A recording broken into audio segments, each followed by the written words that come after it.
اهلا يا نعمت. اهلا بك يا محمود بيه. انا الحقيقه باجي هنا يومين في الاسبوع، ببقى عايز استريح واستجم، بالاضافه اني اراعي هنا، وانا فكرت انك تبقي معايا هنا بصفه مستمره. عندك مانع؟ لا ابدا يا سعاده البيه. متشكر يا نعمت. انا يمكن يتعشى معايا ناس، لو سمحتي تأمري بتجهيز عشاء مناسب. أأمر مين يا بيه؟ انا هعمل كل شيء بنفسي. متشكر. عن اذنك انا خارج شويه.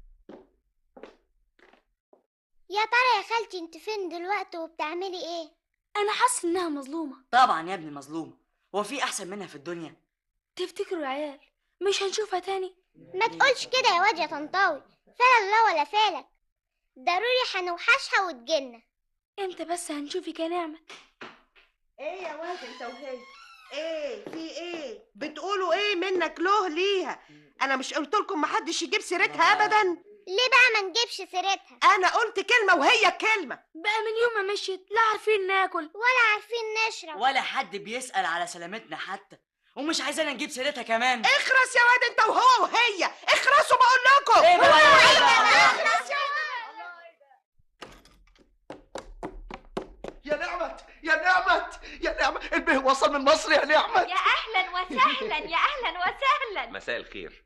ازيك يا نعمت؟ مساء النور يا سعاده البيه. ازاي حضرتك؟ الحمد لله على سلامتك. الله يسلمك. ازاي الجرح دلوقتي يا سعاده البيه؟ عال الحمد لله، خف وبقى عال زي ما انت شايف. الحمد لله. ايه ده كله ايه التغيير ده انت قلبت الدنيا خالص. دي الفيلا بقت هايله وحاجه تانية. على احسن ولا على اوحش يا بيه؟ لا على احسن كتير، برافو عليكي. وانت ازيك يا فتحي وازاي المزرعه؟ كله عالي العالي يا بيه، ولا ينقصنا الا طلعتك البهيه. يا سيدي تعيش. على فكره، نعم يا بيه. من بكره الصبح جايه لك لوريات محمله مكن تفريخ وادوات مزرعه للدواجن. للدواجن؟ ايوه، هنعمل هنا مزرعه فراخ. فراخ ده ايه يا بيه؟ على اخر الزمن هنبقى نبيع فراخ يا بيه ولا اسكت انت، ده مشروع هيبقى هايل ان شاء الله. خلاص يا بيه، حاضر. ان شاء الله هيبقى عظيم وربنا هيطرح البركه فيه. هروح احضر لك العشاء يا بيه. طيب. على فكره وحشني قوي اكلك. ها، عامله ايه مع البيه؟ كويسه قوي، راجل طيب وامير. كل البنات حاسدينك. قروا بقى قروا. حاسدني على ايه يعني؟ على ايه؟ انا عارفه على ايه. قصدك على الاكل يعني؟ اكل ايه؟ امال ايه تاني؟ يعني ما انتش عارفه؟ اعرف منين؟ بيقولوا البيه مستلطفك. ايه؟ انتي بتقولي ايه؟ يعني ايه مستلطفني؟ يا اختي واني ملاني وهو انا اللي قلت؟ بيقولوا ايه تاني عليا؟ اتكلمي يا اختي ما انت لبشتيني. قولي يا فايزه، عيب كده. بصراحه يعني بيقولوا ان البيه فرحان بك يا قوي. طب وفيها ايه دي؟ فيها ايه انه يفرح بيا عشان شايفه طلباته؟ مريحاه في بيته في اليومين اللي بيقعد فيهم هنا. فيها ايه دي؟ ما هم بيقولوا الحكايه مش حكايه خدمه وخلاص. بصراحه بيقولوا انه باصص لك بصه تانية، انه يعني بس اسكتي ما تكمليش. هو انا ناقصه كلام عليا؟ مانيش ناقصه ابدا. كفايه اللي شفته. وقفت قدام حرام يكركب عليا الدنيا وعلى دماغي وشردني. انت بتقولي ايه؟ انا مش فاهمه حاجه. ما بقولش حاجه، سيبيني في حالي. رايحه فين يا نعمه؟ يا نعمه يا نعمه. شفت المكن يا نعمت؟ مكن ايه؟ ايه نسيت المشروع بتاعك، المكن بتاع مزرعه الفراخ؟ ما شفتش حاجه. ايه مالك؟ مفيش حاجه. لا مفيش ازاي؟ قلت لحضرتك مفيش حاجه. طب حضرت الغدا؟ هحضره، بس بعد ما هتتغدى هلم هدمتني وانزل المزرعه. يعني ايه مش فاهم؟ يعني هشتغل مع زمايلي في قطف العنب. طب ما انت بتشتغلي هنا في الفيلا، ايه اللي هيمرمطك تحت؟ مش هنا احسن؟ لا مش احسن. مش احسن؟ ايه اللي جرى؟ فهميني ايه الحكايه. مفيش حاجه، بس مش عايزه استنى هنا عشان خاطر النبي يا شيخ تخليني اشتغل تحت مع زمايلي. طيب افهم في ايه بس؟ انا زعلتك في حاجه؟ لا ابدا. يكون فتحي ضايقك بكلمه؟ فتحي ما قاليش حاجه. امال ايه بقى؟ انا حلفتك بالنبي تسيبني انزل مع زمايلي. خلاص عايزه تنزلي اتفضلي، ما حدش هيشك. تعيش يا بيه، ربنا يخليك. رايحه فين دلوقتي؟ رايحه احضر لك الغدا وبعدين انزل. اتفضلي يا ستي، مش عايز منك لا غدا ولا غيره، انا هعرف اتصرف. ولا انت فاكراني مش هعرف اكل من غير حضرتك؟ لا يا بيه العفو، الدنيا ملهاش كبير والحياه ماشيه في طريقها على طول، ما بالك انا الصغيره اللي ماليش قيمه. طيب اتفضلي. ما تزعلش مني النبي يا شيخ، ما تزعل مني. قلت لك مش زعلان. يا نجيه. ايوه يا سعاده البيه. حضري لي الغداء وانا. حاضر يا بيه. حاجه تجنن.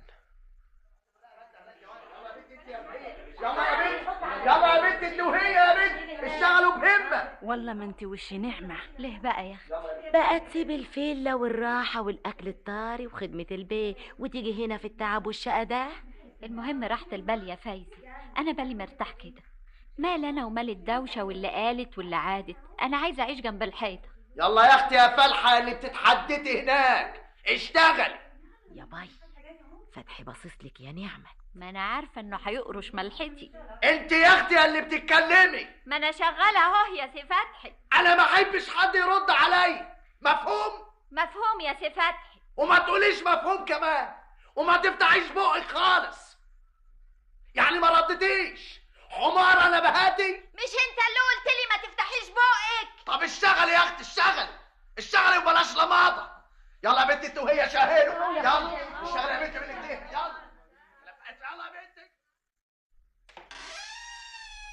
تعالى يا فتحي. خدامك يا بيه. عرفت ايه الحكايه؟ طبعا يا بيه طبعا. هو في حاجه ممكن تحصل فيك يا مزرعه ما اعرفهاش؟ الناس كلها ليها جوز عيون وانا ابو 4. اختصر وقول عرفت ايه.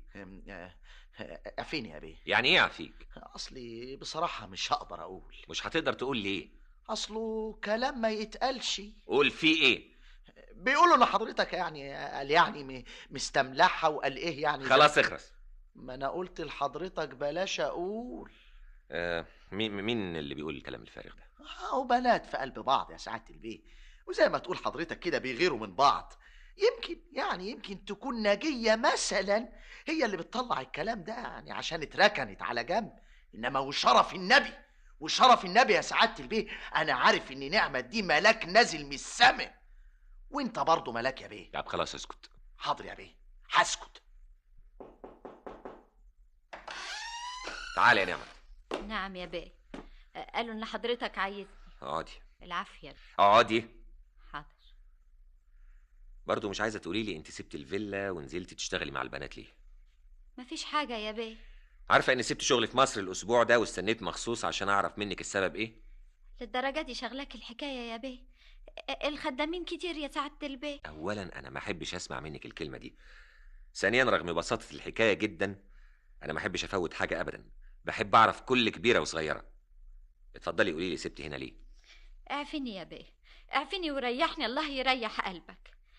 اذا كنت يعني هسبب لحضرتك مضايقه، انا مستعده اسيب المزرعه، لو اني وحياتك مش انا اقول لك انت سبت الفيلا ليه؟ انت سبتيها لان ما عندكيش شجاعه كافيه. مع اول كلمه سمعتيها كشيتي وخفتي ولميتي هدمتينك وجري على تحت. شفتي مني ايه وحش عشان تخافي على نفسك؟ العفو يا سعاده البيه، ده انت سيد الناس ومتربي، هو في بعد كده اخلاق؟ ما هو يا اما انت مش واثقه فيا يا اما ما انتيش واثقه من نفسك. لا يا بيه، لا كده ولا كده، بس احنا عندنا في الفلاحين بيقولوا الباب اللي يجيلك منه الريح سد واستريح. لا، ده الناس الضعاف اللي تعمل كده وتقول كده. انا الباب اللي يجيني منه الريح افتحه واقف قصاد الريح، ويقدر اصدها يا تقضي عليا. لازم اواجه كل شيء بشجاعه، وانا كان بيتهيألي انك مليانه قوه. يا بيه حضرتك راجل، حضرتك ما يهمكش من الحاجات دي، انما انا اقل كلمه تجرحني. مفيش حاجه اسمها راجل وست.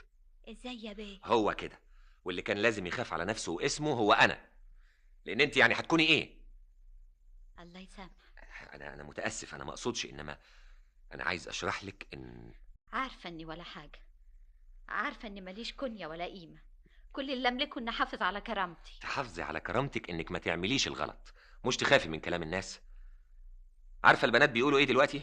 لا مش عارفه. بيقولوا انه بعد ما زهق منها سابها. بقى ده كلام؟ يعني كده الناس متكلمه عليكي وكده الناس متكلمه عليكي، انما لو وقفتي قصادهم بالصح اللي بتعمليه شويه شويه كل حاجه هيحط لسانه في بقه ويسكت. الحكايه دي شغلت حضرتك اكتر من اللازم. قلت لك انا ما احبش افوت حاجه ابدا. نعمت. نعم يا بيه. انزلي هاتي هدومك وتعالي. ايوه يا بيه، بس اذا كنت حاسه ان اللي بتعمليه صح انزلي هاتي هدومك وتعالي. حاضر يا سعاده البيه، حاضر. ايه يا نعمت، ما عندكيش حاجه كده ولا كده ناكلها؟ عندي الخير كله. طب هاتيلي ورك ولا صدر وسلطانيه شوربه. حاضر. اتفضل اقعد هنا يا سي فتحي. تعيشي يا نعمت. سعاده البيه بيحبني قوي. مش بيقولك برضو كده؟ امال طبعا. وانت طبعا بتقولي له ان انا شغال عال. ما انت عارفه بقى